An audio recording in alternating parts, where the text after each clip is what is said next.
Good afternoon and welcome to the Council of Graduate Schools webinar, Recruiting International Students in Challenging Times. I'm Catherine Hazelwood, the Assistant Director of Communications here at CGS. And I'm going to go through just a few quick technical slides and then we will get started. So we're going to have 3 presentations today. Each one will be somewhere between 15 and 20 minutes long. After the presentations, we will have a Q&A period. The webinar recording and slides will be emailed to all participants and posted on the CGS website. We try to do that within a week of the webinar of the actual webinar date. You can submit your questions through the GoToWebinar control panel on the right side of your screen. And if you have any technical issues, we suggest you go straight to the Citrix online website. If you are having audio trouble, if you're having difficulty hearing us, you can switch to a different connection, either from telephone to mic and speakers or vice versa. You can do that at any time during the webinar without leaving the session. And if you're on the phone and you're experiencing trouble, you can click problem dialing in and you'll get an alternate phone number. So now I'm going to turn it over to Julia Kent, and she is going to welcome our speakers today. Welcome, everybody. My name is Julia Kent, Vice President of Best Practices and Strategic Initiatives here at CGS. We're so glad to have such excellent expert speakers on this important topic today. I know that many of you attended the webinar that CGS put on a couple of months ago on the report on trends in international student applications, admissions, and enrollments. And as we reported on those data from that CGS survey, we were overwhelmed with the number of questions about what institutions could do with the information that they were hearing. And this webinar is an answer to that wish to have that information and advice. And so we're very pleased to welcome 4 speakers today. They represent, they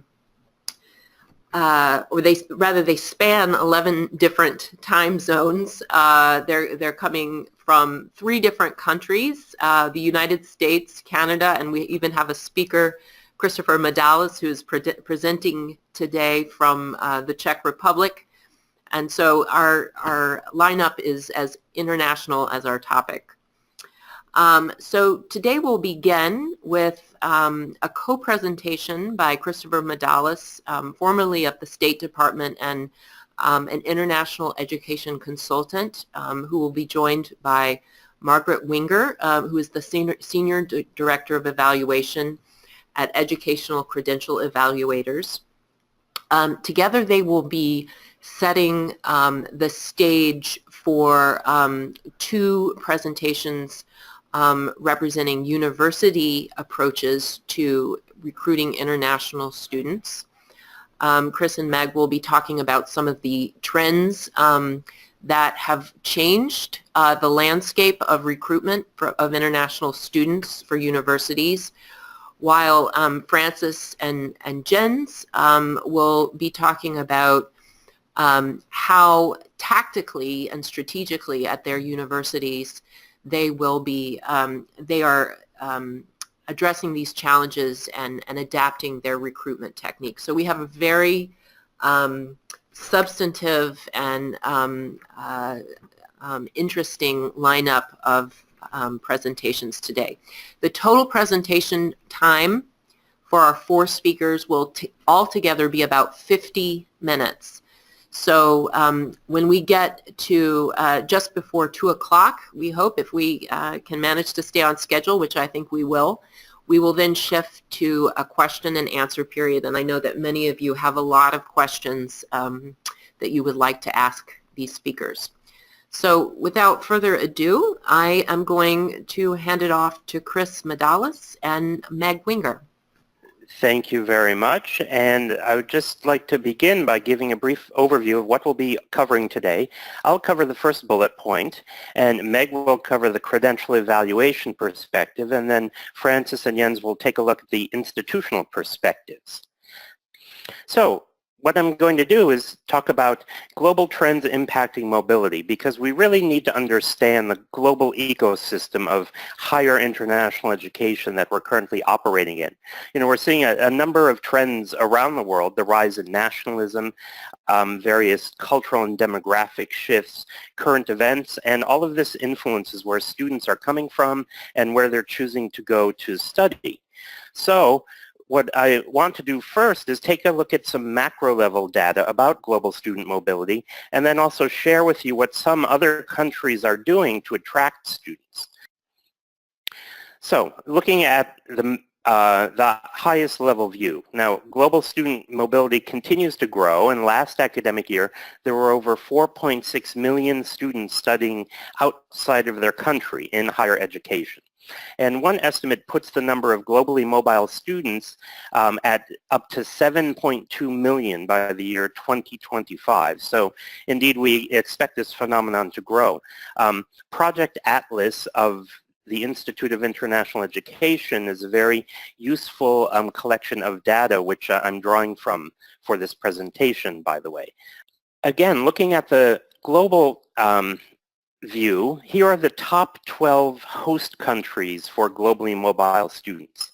And as you know, the U.S. is currently the highest receiver of international students. And you can see many of the familiar players on the list. Note that this data compares the 2016 to the 2017 numbers, and note the increase in all cases of the top 12. And note also that there are some, let's say, non-traditional destinations which are growing at very rapid rates. Now here, it's a little bit difficult to see, but what I really want you to look at is to compare the size of the top circle with the bottom circle. The top circle represents 2.1 million students studying outside of their country at the beginning of the century, and then as of last year, that grew to 4.6 million. Also, you can see the U.S.'s share of this global pie dipped from 28% to 24% hosting globally mobile students, that is. But of course, the absolute numbers have grown and almost doubled for incoming students into the U.S. Also, we want to take a look at a macro level, where are students coming from? The gray bar shows the numbers in 2005 and the red bar in 2015, and broken down by world area. And of course, what stands out most prominently are the large number of students coming from or originating in East Asia and the Pacific countries. Another thing that we want to look at when we're looking at global mobility trends is, of course, what academic levels or what types of degrees are the students interested in studying. So here you can see the blue bar represents undergraduate degree-seeking students, and the green bar represents graduate degree-seeking students. And if you see in the U.S.'s case at the top, it's about even, the number of incoming undergrad and grad students. But take a look farther down. For example, a lot of European countries, Russia, Germany, the Netherlands, in fact, do tend to attract more undergraduate students. So I think this is a strong point for the U.S. and for those of you at graduate schools, the fact that the U.S. is still quite a popular destination for graduate study. Now here, it's this just shows some of the leading destination countries, and you know, you'll see some things you might expect. For example, if you look at the data for France, many of the 4 out of the top 5 countries of students studying in France are from former colonies. Also, if you look at a country like India, it's no surprise that the top 3 sending countries are in South Asia as well. But I think the important point to when we look at this further is that the fact is now that students from anywhere potentially will choose to go anywhere else on the globe. So that's something we need to keep in mind, that places where we might look to recruit students are really endless. It really is the whole world. Now, I've just listed here some of the ways that countries are trying to attract students. This is what we see going on from many different countries around the world. And I'd like to give you a few examples of what countries are doing. So next slide, please. Now, I've been working in the field of international education for about 25 years, and about 15 of them abroad, mainly in Europe and the Middle East. And what I'm seeing now is really a scaling up of national and institutional capacity and efforts to recruit these globally mobile students. So I really believe that U.S. universities need to be aware of this, and the fact that a lot of countries are really putting ambitious plans into place to advance their international education and attract students. So we know, for example, China, they've recently set up the One Belt, One Road scholarships for 10,000 incoming international students. They have a new double world-class project to boost the quality at 42 universities.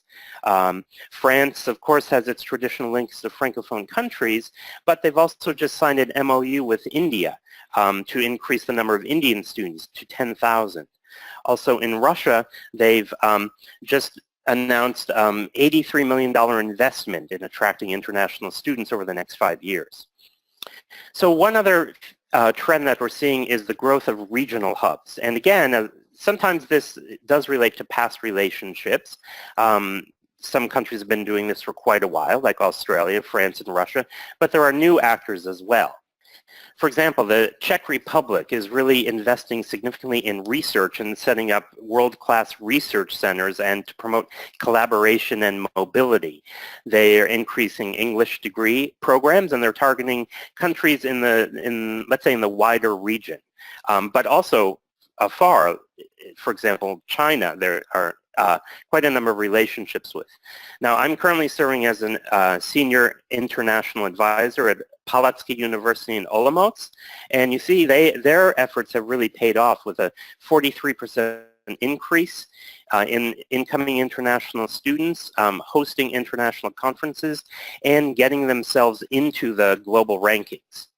Now, Malaysia is another example, and they're very aggressively targeting students. They want to have 250,000 by 2025, mainly in the region. And, a selling point is that this is a safe country, and also that is a Muslim and Asian culture. So, for example, parents from the Middle East should feel comfortable sending their daughters to study in Malaysia. Note that a lot of these students coming to Malaysia are undergrads, so I would encourage you to think about that. Take a look as you're trying to recruit graduate students where there are large numbers of international students studying at the undergraduate level. Taiwan is another good example, and they have a new southbound talent development policy investing $42 million, and their goal is to attract 40,000 new international students from the region by 2020. Now, I also want to point out that, not to be alarmist and just focus on the threat of competition. There's a great potential for cooperation for American universities with partners, and I'll talk about two just briefly. Now, the European Union, of course, invests heavily in international education, and there are several ways for you to tap into these programs. Here's a list of the different European agencies which do this. I've listed websites here that you can go to later to see about these various programs. Erasmus Plus for student and researcher mobility, Horizon 2020 for joint scientific cooperation. And here are further with funding for researchers, for EU study centers, and also for small grants from the EU's embassy in Washington. Another country that is ripe for collaboration is Germany. They have the DAAD, which is headquartered for North America in New York, and they provide both individual scholarships but also partnership mechanisms, which I've listed in the last bullet point. And these can help spur cooperation between your university and German universities. Another German organization which does the same is the DFG, which is the German National Agency which promotes scientific research. And I've listed here specific programs and grants which they have, which you can really base research collaboration on with Germany.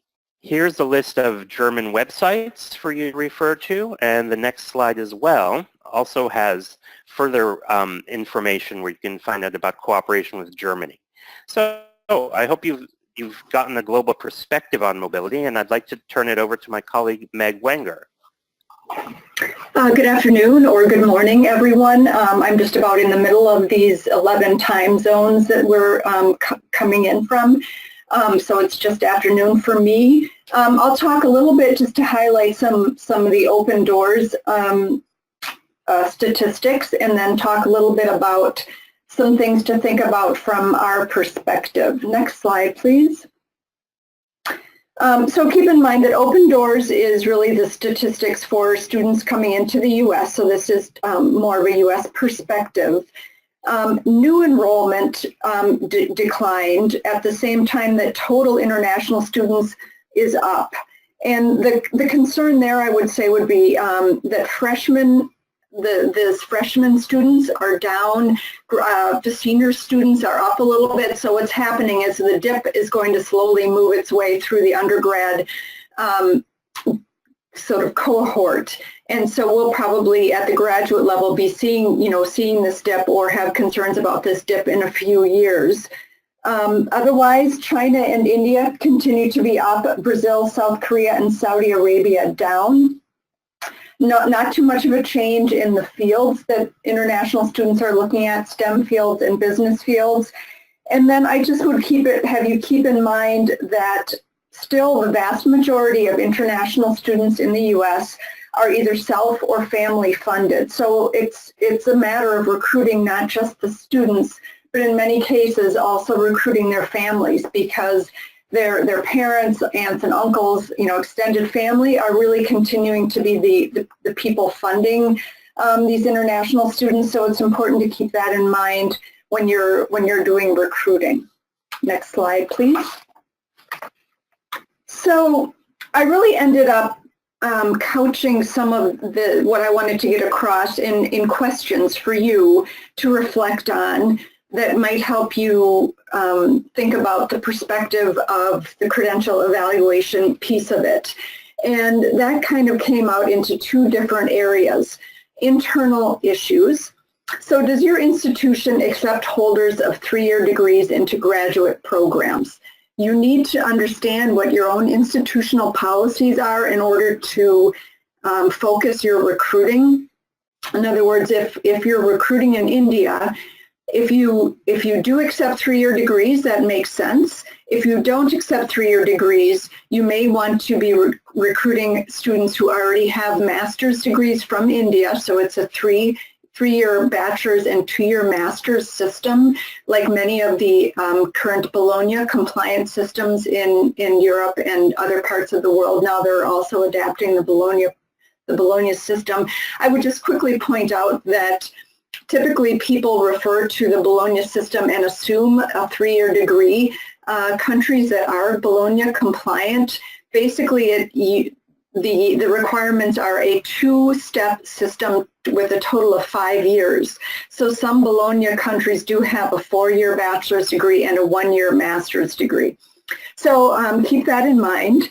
Also, does your institution have pathway or bridging programs? So in other words, for students that are not completely prepared for graduate study, are there systems in place that will help them get to where they need to be?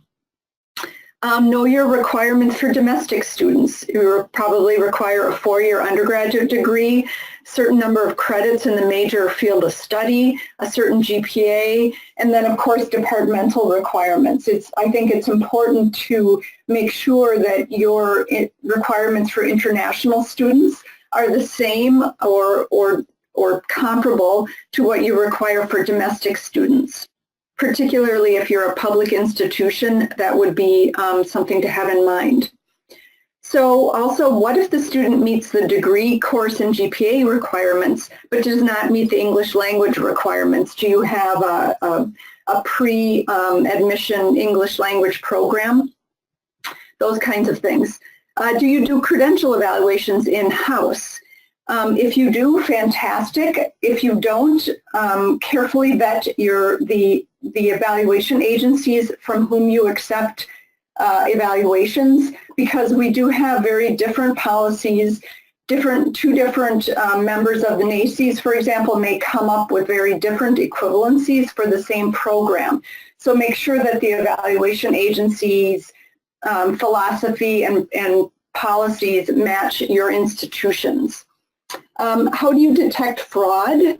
Make sure that you have a policy in place for handling fraud. So if somebody is applying to your institution and they submit fraudulent documents, it's important that you stated ahead of time how you will handle this, that the student who will be notified in case fraud is detected, what happens with that student's applications, those sorts of things. I would also just keep in mind that you now need to be aware of some of the requirements of the GDPR, which is the new European privacy law, and I'm sure there are plenty of other webinars on that topic. But one of the requirements of the GDPR is the right of erasure, which means that students have the right to have their data removed from your system if they so desire. So we're looking into how that affects our records having to do with fraudulent documents. Finally, does your institution use agents? If you do not use agents and your institution's policy is to not use agents, also keep in mind that you may be interacting with agents when you think you're interacting with a student. So it's important to find ways to be sure that you are actually interacting with the student and not a representative of theirs. External issues.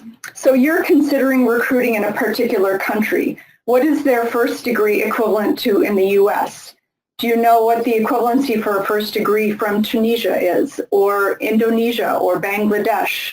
So, targeting the institutions that are recognized and that have degrees that you would consider comparable to a U.S. first degree is important.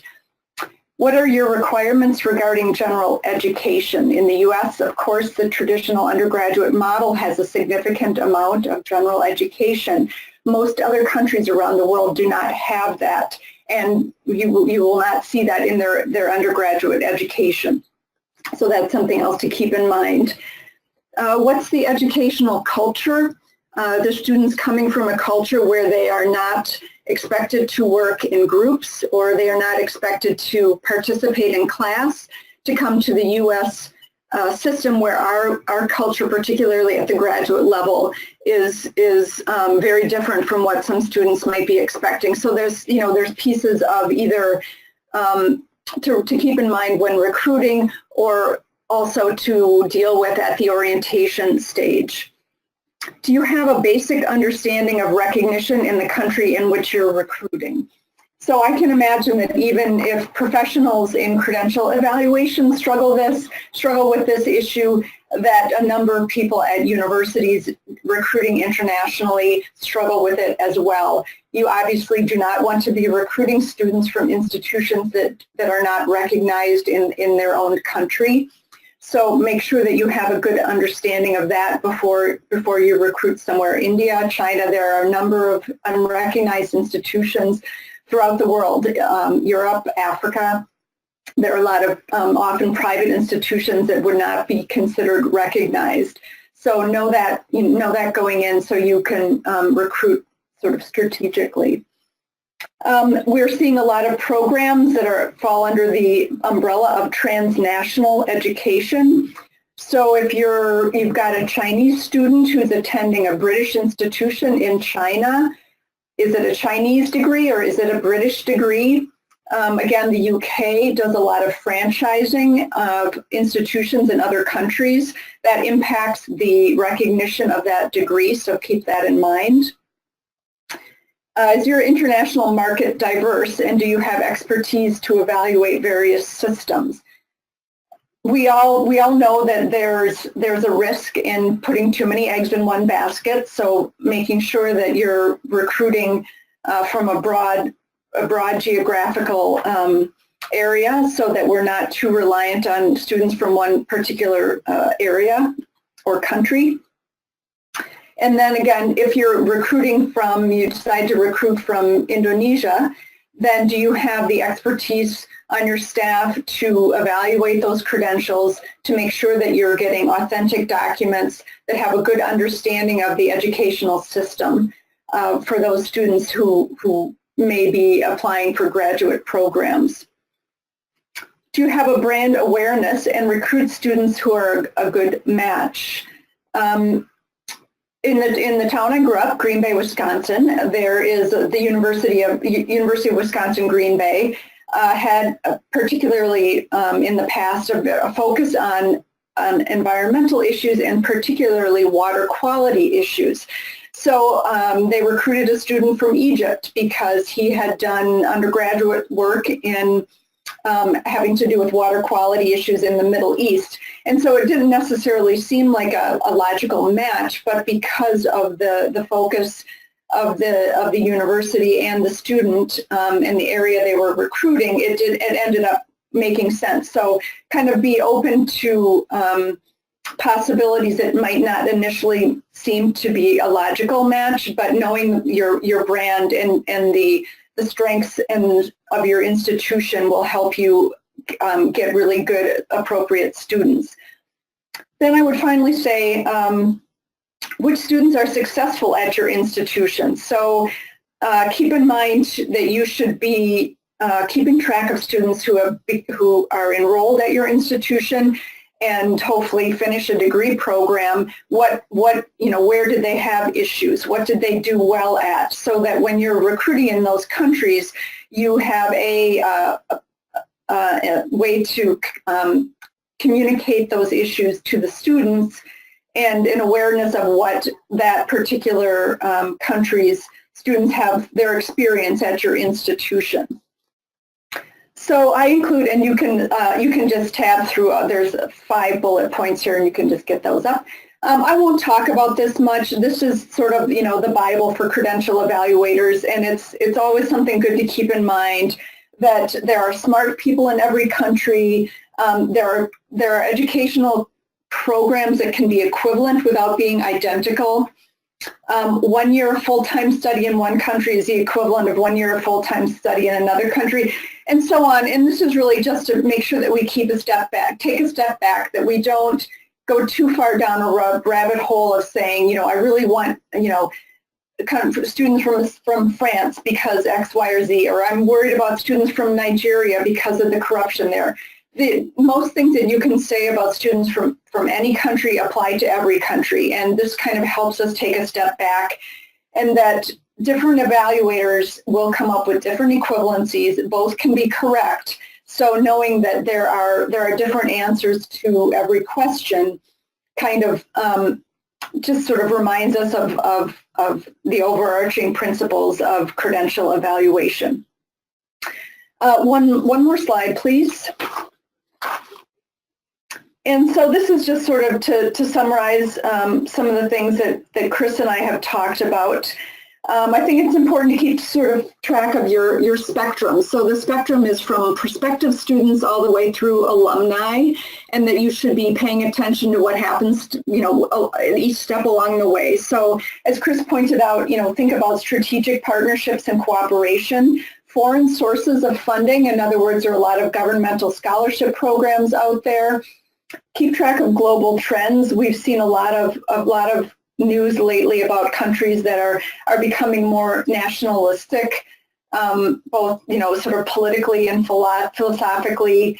A lot of countries are really investing in their own educational systems with the idea of keeping students studying at home at various levels. So that's knowing the trend. Know your institutional policy and brand, who are appropriate students for your institutions, and then of course recruiting strategically. So I think I will leave it at that and turn it over to Frances. I'm going to quickly jump in. I'm sorry, this is Julia Kent once again. Before we turn it over to Frances and say thank you to Chris and to Meg, and I think that one of the things that you've highlighted that is particularly useful to this group is the sort of holistic view of the student who, of course, begins as an undergraduate, and today's international undergraduate students become tomorrow's international graduate students in many cases, and that's one way in which the IIE data, the Open Doors data, really makes a nice complement to CGS's survey of international graduate applications and enrollment. So thank you.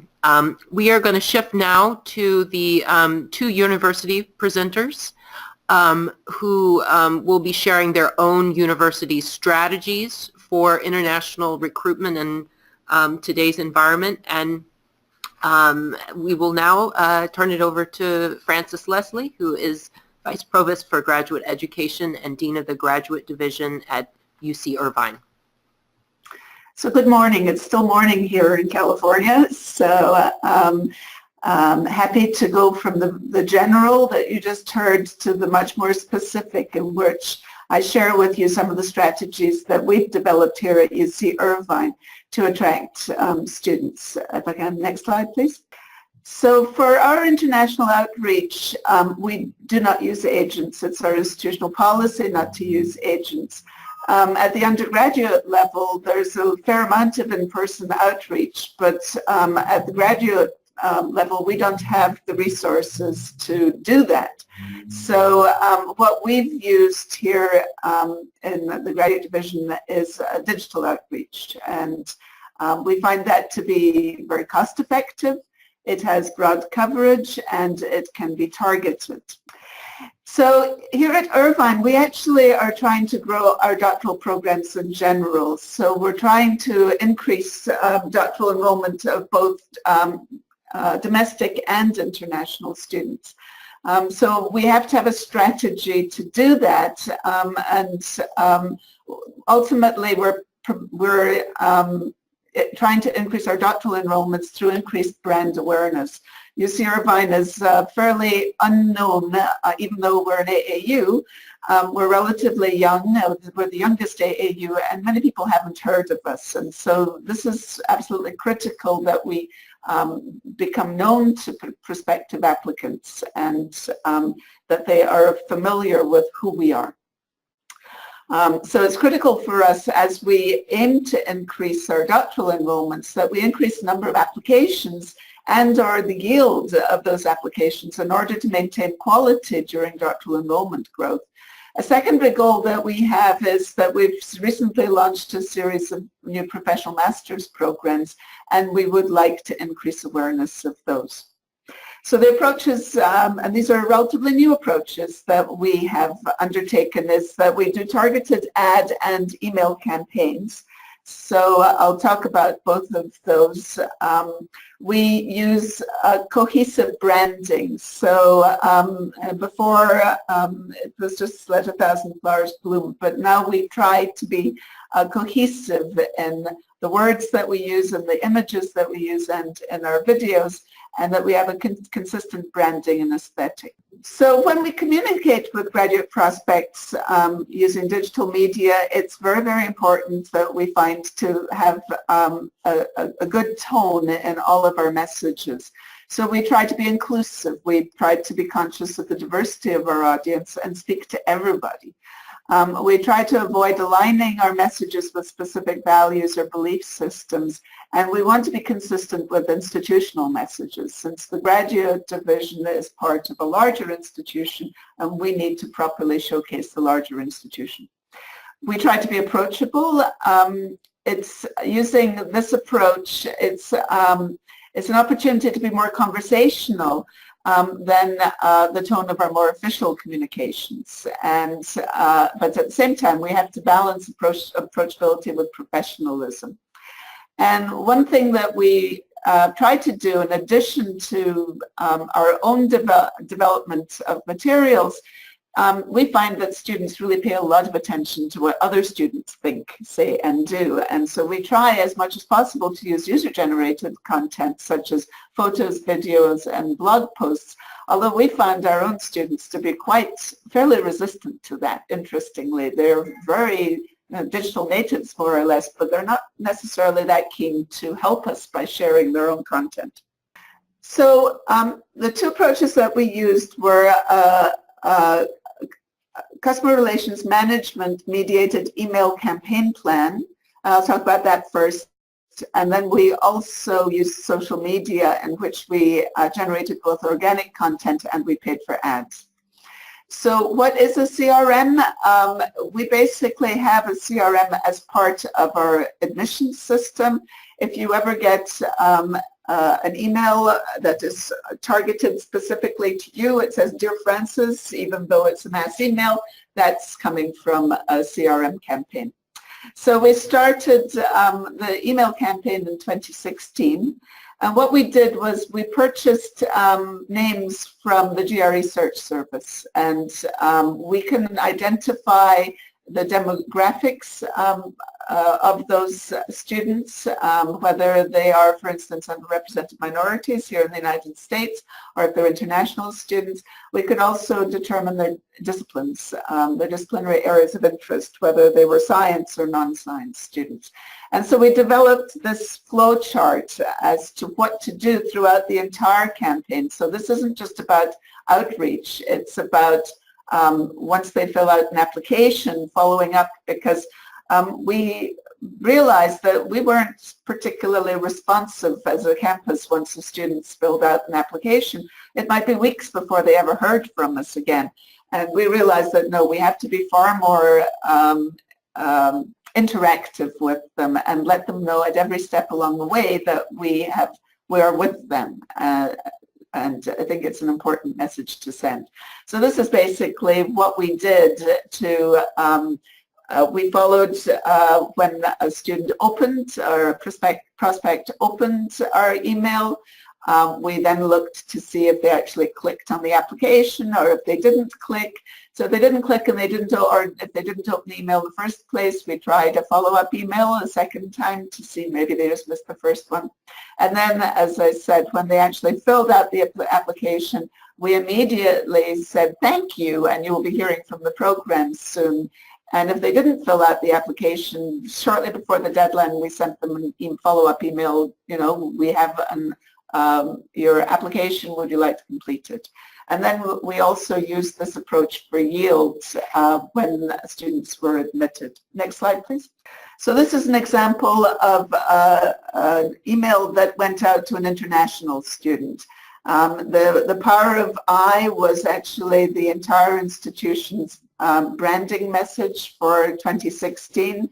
And so we linked into that institutional brand and basically just said, here we are. We directed them to a page that said what sets us apart, and then we had an Apply Now button. So one of the things that we learned from this, because you know, we now hear in the media that you know, digital tracking gives you an opportunity to get a fair amount of information from the people that you are reaching out to and who respond to you. So one of the things that we did was see how many of the prospects who received our emails and who opened them, and whether they, and also who were clicking on them, were they using their desktops or were they using mobile devices? And not surprisingly, the vast majority of the prospects that we reached out to were using mobile devices. But we realized that our website wasn't mobile friendly. We had a traditional website that didn't render well on cell phones. So before the next admission cycle, we updated our website to be more mobile friendly. Now, I would, if you choose to do that, if you haven't already done so, don't make the mistake we did. Our deadline for opening the website was the same day as the deadline for opening admissions, and we discovered that our new mobile website didn't work quite as well as we hoped it did, and that sort of set us off on the wrong track for a few weeks. So if you are planning to do something like this, I would encourage you to do it over the summer before you open your application. So there are many, many types of social media that we can use. We had to make a decision when we were launching our social media campaign as to exactly what types of social media we would use. And we decided that some things such as Instagram and Pinterest weren't, I mean, they're great for certain things, but they weren't necessarily good for our purpose. So we selected 4 different social media channels: Twitter, Facebook, YouTube, and LinkedIn. And we targeted our social media outreach through those different social media channels. And we also surveyed our students when they came in to do our general campus orientation. We asked them what social media channels they used predominantly. And you can see from the diagram on the right that Facebook is still the preferred social media channel for our incoming graduate students, followed by LinkedIn, Instagram, and then Twitter. So even though we chose not to use Instagram, our students do use it. So perhaps we're going to have to find a way to make that more useful for our social media outreach in the future. So when you're looking at social media, content is king. You basically want to drive interest prospects in your institution and drive them to parts of your website that you think would interest them. So for our international student outreach, we focus a lot of our social media on our Graduate Interconnect program. So this is a program that we established several years ago to basically help international students in the transition from their home countries to California.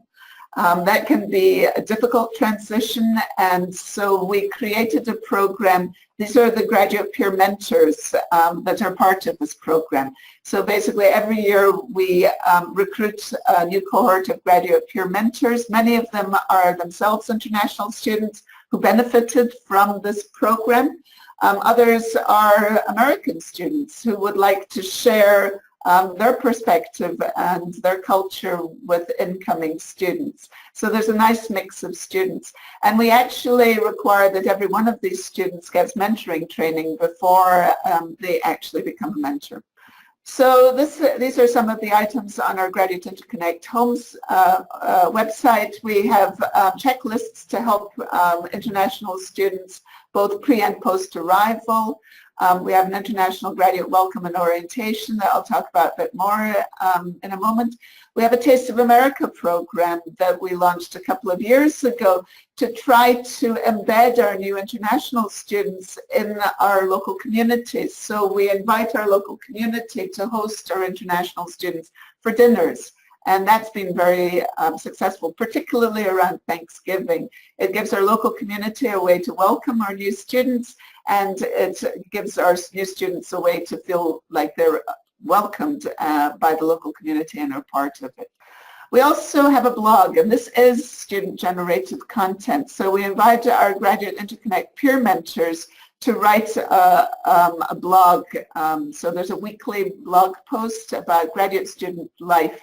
And it includes all sorts of useful information for incoming students, such as transportation, things to do locally, campus life, etc.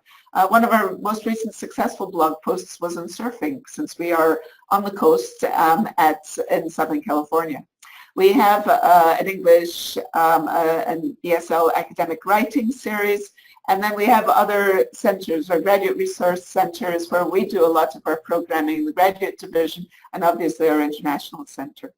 We also send out weekly emails to the incoming international students. So these are the last 2 emails that were sent out prior to orientation last September. First one is pre-departure reminders, what to do, how to prepare. And then week 9, it's academic English and writing resources. And so here's our international student orientation. So we have a half-day orientation for our international students. the day before we have a full day orientation for all students. And so when I see the students at the half-day international orientation, I remind them that there's a full day orientation the next day and that they should come to that as well. And it seems to work very well. It's an opportunity for the international students to meet their Graduate Interconnect peer mentors in person, to connect with fellow students, to learn about resources that are here, to have some discussion about cultural differences, academic integrity issues, etc. So we found that this has been a great way to really welcome our international students to campus and share specific information with them. And then the next day they come to the general student orientation. And I always notice that our international students by the next day are really integrated and relaxed because they've done this pre-orientation that was directed just to them. I think this might actually be my last slide. So I think we're just experiencing a little bit of a delay right now. I'm sorry about that. Oh, there we go. That's a problem. No, it wasn't my last slide. So my last slide basically talks about maximizing existing resources. So, you know, it may seem that running a social media campaign can be difficult, and we do actually use a social media consultant that we pay for with ads to run our ad campaign, because they really know what they're doing, and the social media accounts change so fast. You know, Facebook just changed its terms of service this week, etc. That we need professionals to help us stay in touch with how to use these tools most effectively, and they have been really good. So for example, the price per click on a Facebook ad this year for us for international students was 1 cent per click, whereas the industry standard is 13 cents. In addition to paying for ads, we also do organic content, and that's generated by us. And we do that by not just paying a lot of staff, but having students who volunteer to help us with this. We connect with other social media directors on campus and link together with them. And we find that the input created a student working group and engage them directly as part of our strategy. So my last slide is just links to the two websites that showcase our Graduate Interconnect program. So after that, I'm happy to hand it over to Jens in Canada. Thank you, Francis, and good morning from the west coast of Canada as well. I'm going to wait for my slides to come up and then give you some of the Canadian perspective on this topic of recruiting international students in this more competitive environment. So I think everybody can still hear me. So while I wait for the slide, I can already give you a little bit of the context of what we operate under. So we are a large publicly funded research university that is ranked in the top 40 universities in the world, and we have about 10,000 graduate students, out of which are 3,600 doctoral students and about 6,400 master students. And out of those students, we have about 35% international students. And while we do provide funding to our research students in particular, one of our challenges is particularly the high cost of living in Vancouver, which I think many universities in popular metropolitan cities might experience. And then if you can go further to the next slide, the UBC context as well is that we have both centralized and decentralized initiatives. So from the central grad school, we provide a lot of recruitment initiatives, but a lot of recruitment happens in our program offices directly as well. So we work in close collaboration. And like Francis said, for us, we see growth in the professional master's area, but otherwise we don't really have a growth mandate for the research-based programs. So if you could go to the next 2 slides forward, please. So I just covered that piece, and now if you can go to the content marketing slide. So we have heard a lot about this higher competitive environment where people really are aware about that they have choices, and they might be looking a little bit more in terms of where in the world do they want to go. And Francis talked a lot about these different options of how to reach out to different students. And I decided for my presentation to actually look at the content piece of it. And there's other components to this, as Frances alluded to as well, in terms of, like to have your website in particularly mobile friendly and performing in a fast way so that students don't have to wait too long and abandon your site. But really, when I thought about this presentation, I figured that, a lot of these things that we do to attract interest from students always point back to our websites. So how do we really ensure that once we have their interest, we don't lose them at that point? And for that reason, our institution, or we in our grad school here, follow this idea of this content marketing in terms of we want to provide really relevant and valuable content to prospective students to keep them interested in, in investigating what we have to offer and hopefully put an application forward. Next slide, please. So when we think of the type of content, and some of this has come up in the UCI part as well, in terms of the user-generated content, the pieces that we found to be most important very much the degree program information, which sounds like a no-brainer, but I think there is, on the next slide, I will show you a little bit of what that means for us. And we have about 320 profiles that we have up for our degrees, but as well for the research-based programs, information about the faculty expertise that we have. What are their strong areas that they do research in, and who is actually interested in looking at prospective students and wants to recruit students. So we have launched these about 2,000 profiles that have a lot of details for prospective students. And then we have the user-generated content piece that Frances mentioned as well, which are for us student and alumni stories.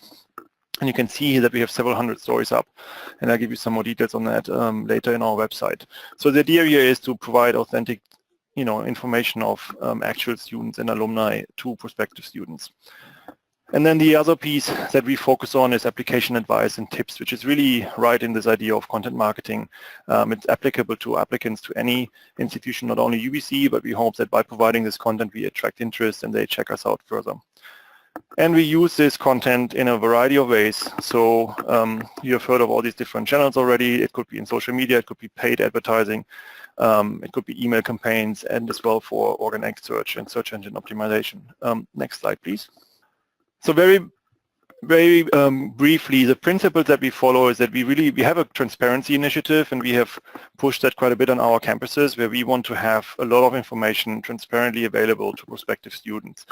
And when we say transparent, it means that we do provide, for example, data that used to be maybe in a central reporting unit that was not easily accessible by students, and we have integrated that right into our own website for prospective students. We want the information to be comprehensive and standardized for all of our programs, and as I said, readily available.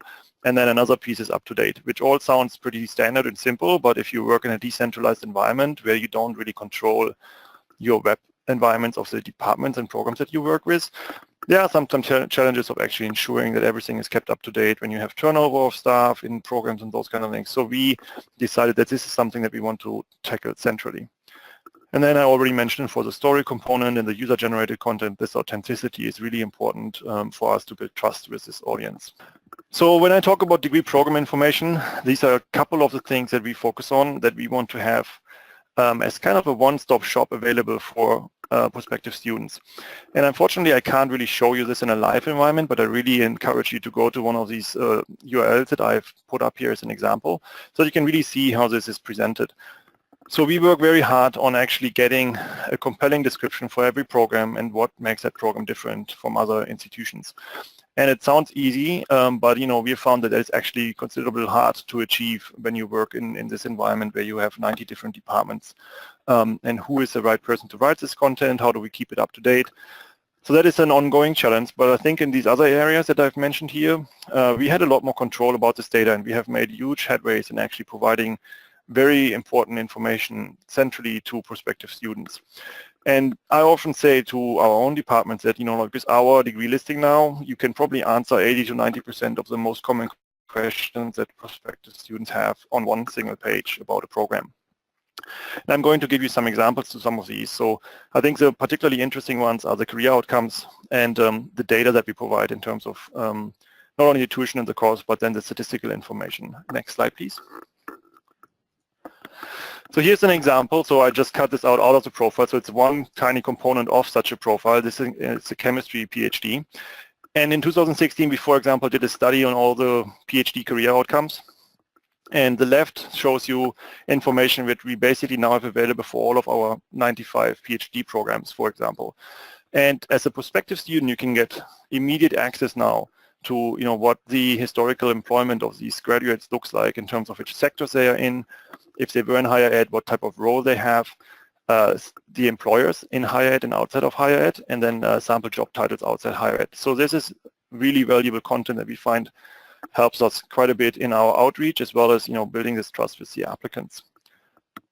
On the right, you can see the statistical data, which this is actually available for every single program. So all of the 320 profiles, unless we don't have enough data, show this information.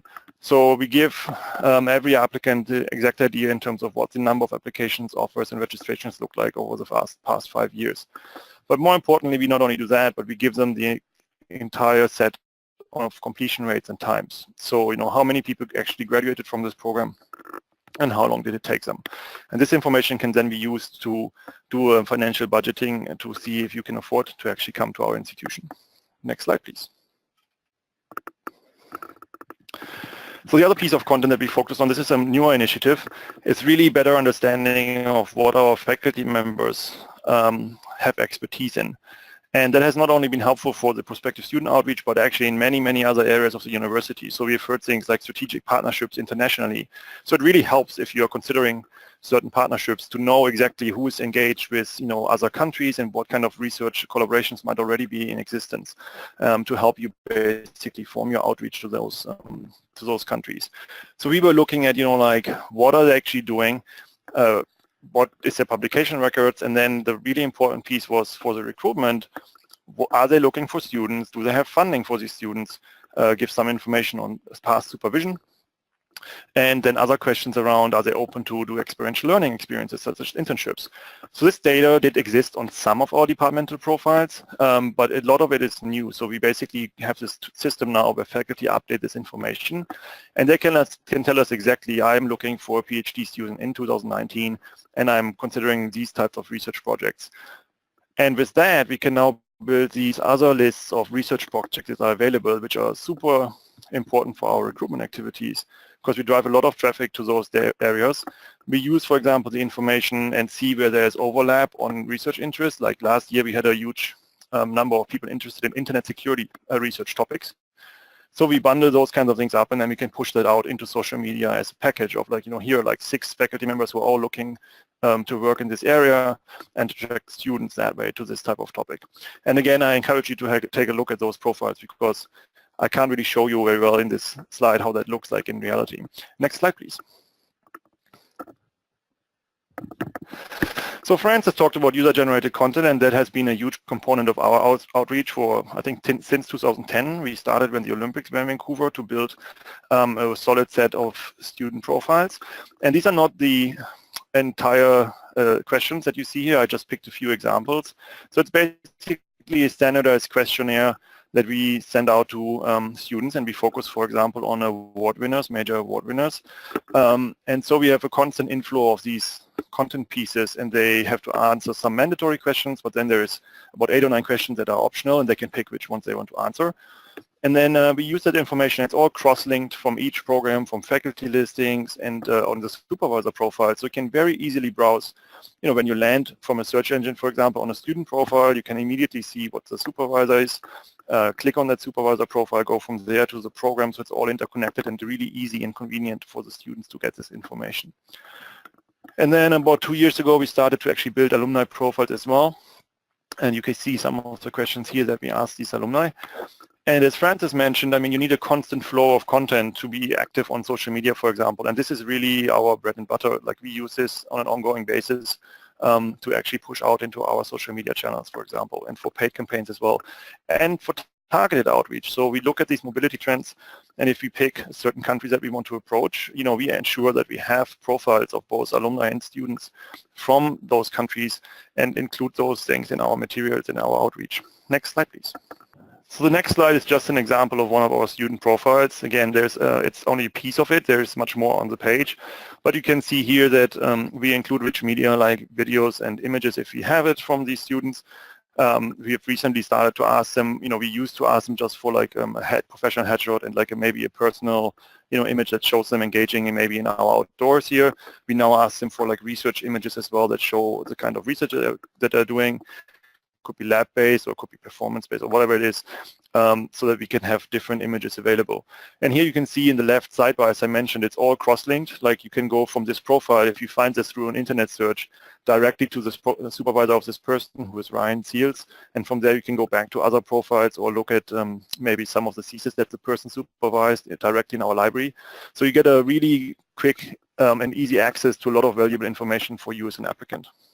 And then one of the things that we have launched in the last year is really this webinar series that is focusing on application advice and tips. So from our interactions with prospective students, in particular in the international environment, we hear a lot of uncertainty around certain topics. What is really expected of me? Like, how do you write a letter of intent in Canada? What do they want to have in that? How do I reach out to faculty members? So those were very common questions. And at the same time, we got the feedback from faculty members, for example, that they get so many inquiries that are not really well written and not really making it sound interesting to engage with that student further. So we felt that we can maybe help in that area and help the applicants to make a better first impression. So we always did virtual office hours, but we added these themed sessions around how to complete a great grad school application, and in particular how to actually reach out to supervisors, which is a huge issue for a lot of our prospective students. And we have had very, very good feedback on this, and people are very appreciative of us making this content available. And it's kind of this service orientation for helping attract these students to hopefully engage with us further. And in terms of registrations, we find it very successful. We have about 500 to 1,500 registrations for every event, and usually in terms of attendance, it's between 150 to 500. And 500 is really the maximum that the tool can handle, so we don't really know if there was more interest. But in essence, we had planned to run one of each of these sessions in the last recruitment season, and due to the popularity, we actually ended up running each one 3 times, and they were all basically filled with a ton of students, so that was very successful from our perspective. Next slide, please. And here's a little bit of analytics that I've pulled together from our last calendar year. So we see about 1.6 million users on our grad school website, so that's not overall for UT, that's just for our domain, the grad school domain, which lead to about 8.6 million page views. But then the interesting piece here is really how did the users end up on our site in terms of the acquisition in the analytics. And as you can see here, I find it quite successful that we have about almost 50% organic search. So we are very successful with search engine optimization and getting traffic through organic means to our website. We actually hardly do any paid advertising for that reason.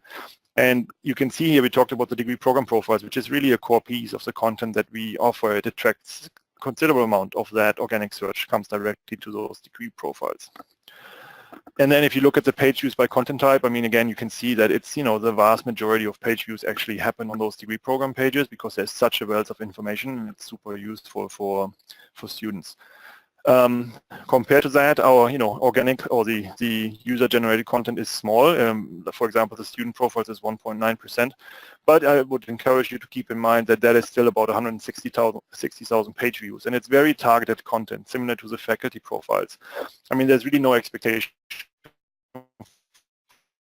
for us that every individual faculty member will have thousands of hits on their profile, because we really hope to have that in a targeted way that someone who's particularly interested in a research area that matches that faculty member would look at that particular profile and hopefully then engage and convert, maybe in contacting that faculty member and hopefully applying and being accepted. So that's a little bit of the web analytics and how that plays out for our website, and that is actually my last slide. And I think we are going to go into questions after this. So thank you very much. Thank you very much to our presenters. That was a really wonderful set of presentations, and we've had some questions coming in. We're going to start with a very broad one, and I'm going to ask Francis and Jens to respond.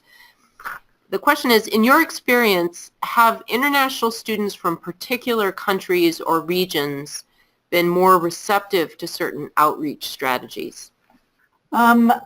We haven't necessarily found there to be a big difference. I mean, for instance, I was concerned that Chinese students might not be able to access the information that we were providing digitally. But my international student affairs staff person tells me that Chinese students have found ways to work around these things and have been able to access our content. So I haven't seen a big difference in country of origin. How about Canada? So I would say that we monitor those kind of things. I mean, it's not necessarily that we have the capacity to, you know, go into specific channels for every specific country. I wish that were the case, but I mean, we do see that, for example, when we look at newly admitted students, and we have we have a community forum where we bring everybody together and they introduce themselves, and we want to get them engaged early on to actually feel that they already have made friends before they even leave their home country and can connect with each other. And it's interesting to see over the years. We have run that for, I think, about 8 years. And you see major shifts in terms of how these students interact with each other. So as an example, in the early years, you would have, you know, South American countries. There was still a tool called Orkut by Google, which was kind of like the Facebook competitor. And, you know, like they would post their Orkut profiles. And then 3 years later, every one of them would now post a Facebook profile. They'd all converted to Facebook, and you could see trends like that. And, you know, in the early years, we would always see people create Facebook groups, but now what happens in the last 2 years is that everybody posts their phone number, and they all want to go into chat clients like, you know, Tencent or WhatsApp. So there are those kinds of shifts, and we try to monitor those and respond to those. For some of these new tools, I don't think there's a very clear way yet to actually, you know, utilize these, because, you know, these chat clients, for example, they have private groups, and they're not really expecting the university to interact with them in those groups. So we're still trying to figure out how we will actually react to those changes. But we do try to monitor, you know, when we look at targeting outreach, any kind of data that is available from online or sources where there's research on what the channels are, and obviously incorporate that. But, you know, we only have limited resources, so there is a limit to what we can actually do in terms of including those kinds of differences. One thing I forgot to mention is that one way that our graduate student mentors, our peer interconnect mentors, connect with our international students before they come to campus is through Google Hangouts. And that's been a very successful way for students to actually meet as a group and talk to one another. Thank you. I apologize for the ongoing problems with audio. We're doing our best to improve those. Chris and Meg, do you have any additional thoughts on that question? Not for me, thanks. Yes, not for me either. Okay, thank you. Another question that's probably should go first to Jens and Francis is, how does your university's outreach to domestic versus international graduate applicants differ?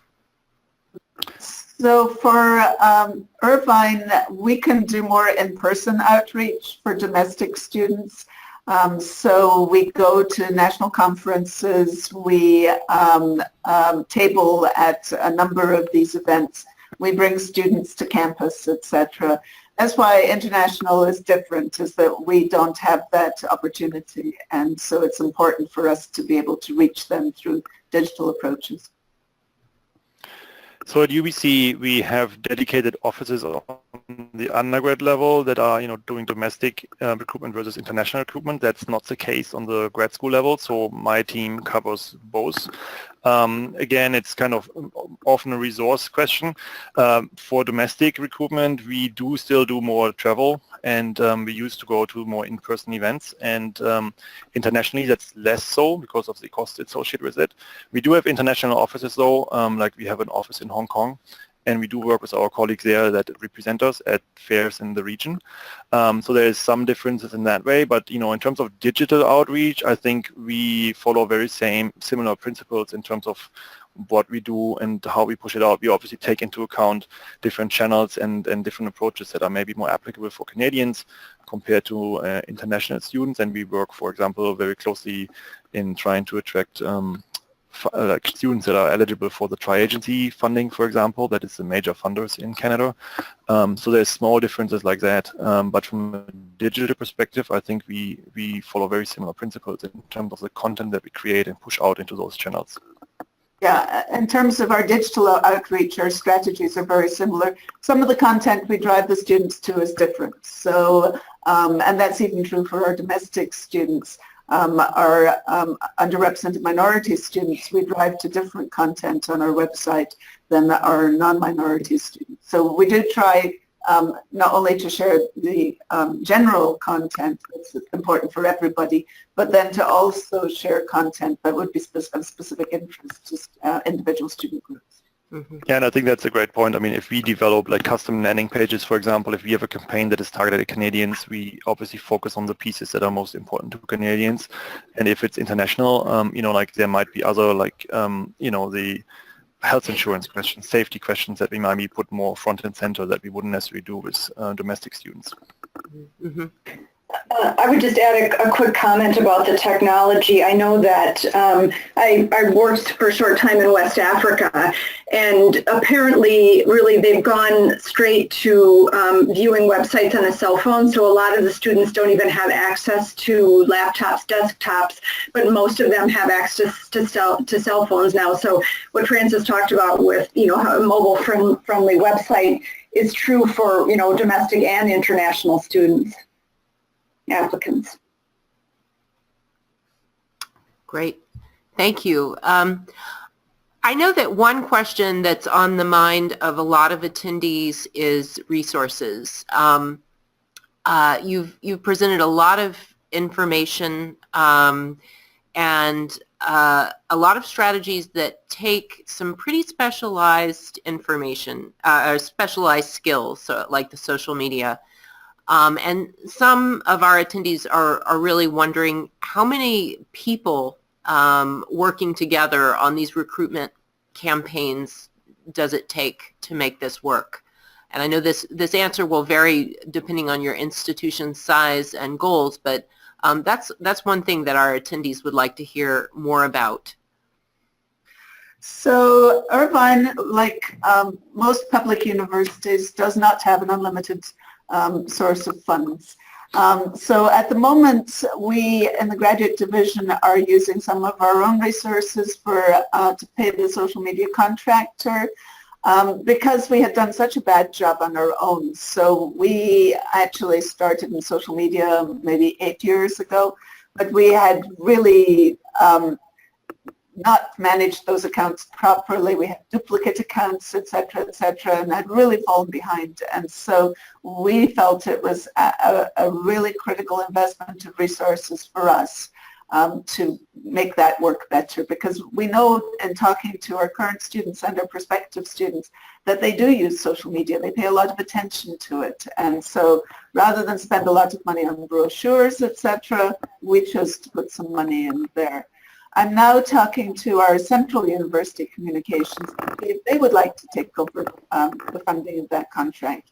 But it's actually turned out to be very good for our programs because we pay for the master contract, but then the programs can buy in for very specific targeting of their programs or schools, and at a very, very low cost. And so overall, I think that it's a great return on investment for our institution. For example, our School of Engineering had disastrously low applications just before winter break.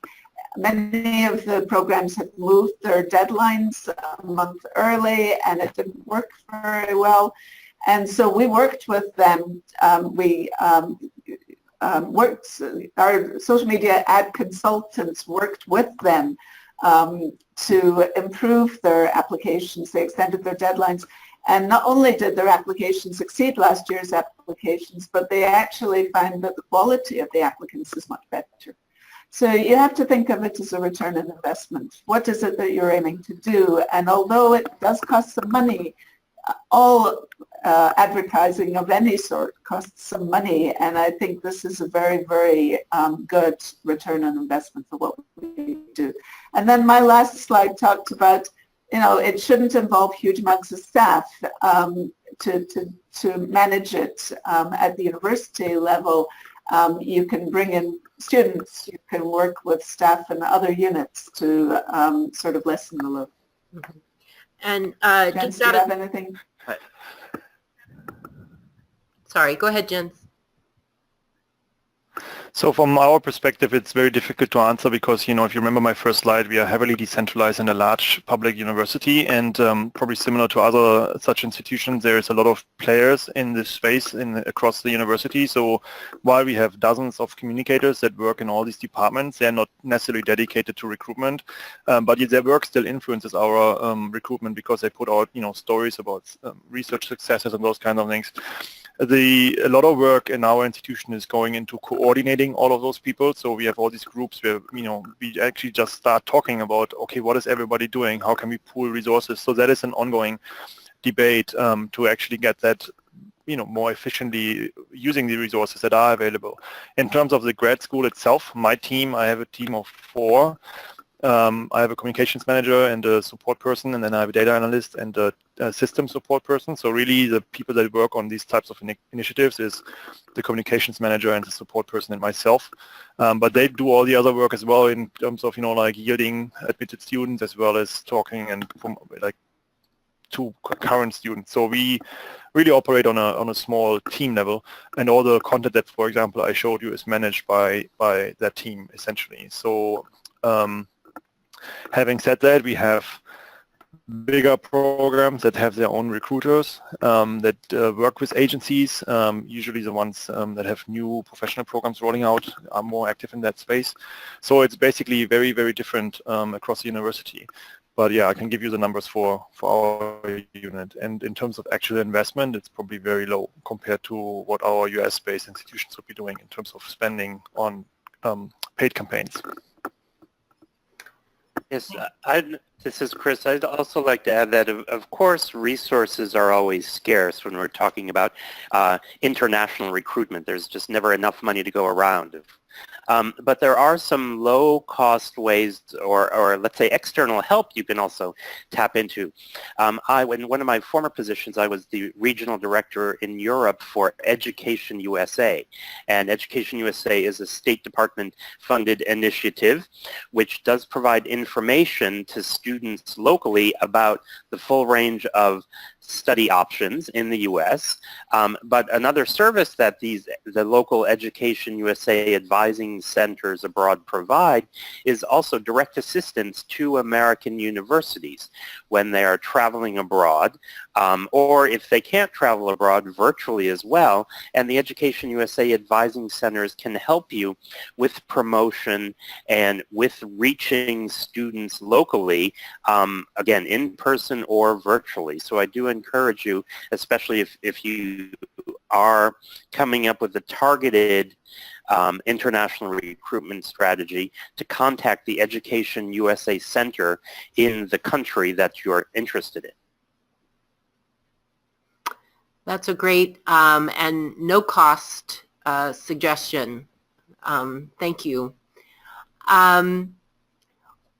This question goes back to some of what Jens was saying about working in coordination when you have a highly decentralized model.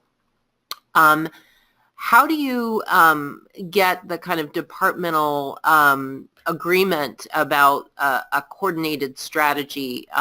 You know, whether it means getting everyone to report the same data on their program websites, or communicating in a strategic way that is kind of aligned across the institution. Could you share some strategies for that? So on a strategic level, we work with senior leaders in the units, and for example, I lead a group on recruitment task force, and we decide, you know, where they want to put an emphasis, and then that helps us in actually communicating that out to the departments and the people that do the on-the-ground work, if we have that institutional senior leader buy-in. Other than that, we have online discussion boards that we encourage our programs to use, where they can post questions and we can share best practices and those kinds of things. We do training sessions sometimes for our program administrators. So those topics that we have covered in the past were around these things like social media, targeted outreach, buying data, and how to reach out to students, converting students, how to attract scholarship students. So those are the types of topics that we have done webinars or sessions with them in person, and we have regular ongoing training as well. Having said all that, you know, it's not like we can tell them to pull that data on their website, which is why we have basically adopted this approach where we do it for them. So like the data that I showed you, for example, with the career outcomes and the tuition and statistics, they have no choice. We just pushed it out there and said, like, this is data that we feel is important for students, and we have made this decision that it's going to be available through our website for every prospective student. And that's how it unfolded. And then they, you know, there might, at the beginning was some pushback for some of the data, but now people see the value of it, and a lot of them actually have adopted and put it on their own website, and they ask us for these data sets now by themselves. So there's an ongoing collaboration and debate about, you know, like how to do these things. So we're also decentralized and we're a little less organized, but I do meet with our school associate graduate deans on a regular basis, as well as graduate directors, and that's where we talk about common strategies. But with regard to data, I agree that top-down actually works best. I've been sharing data with our deans for a number of years, and they tell me that their faculty don't pay attention to the data. And I've always said, well, if these data become transparent, then the faculty will pay attention. And last fall, the AAU provosts basically mandated that all AAU schools put all of their graduate data on the web. And so we're in the process of doing that now. And you know, the programs have no choice, just as at UBC. And I think it's important that it be done centrally. Well, thank you very much. We're coming up to the end of our time here, and I'm sorry if we did not get to your question. I know that any of the presenters would be happy to answer them if you were willing to follow up with them directly. We ask that you take just 2 minutes or even less to complete the survey at the end of this webinar so that we can use your feedback to improve this series. And we look forward to seeing you at the next CGS webinar.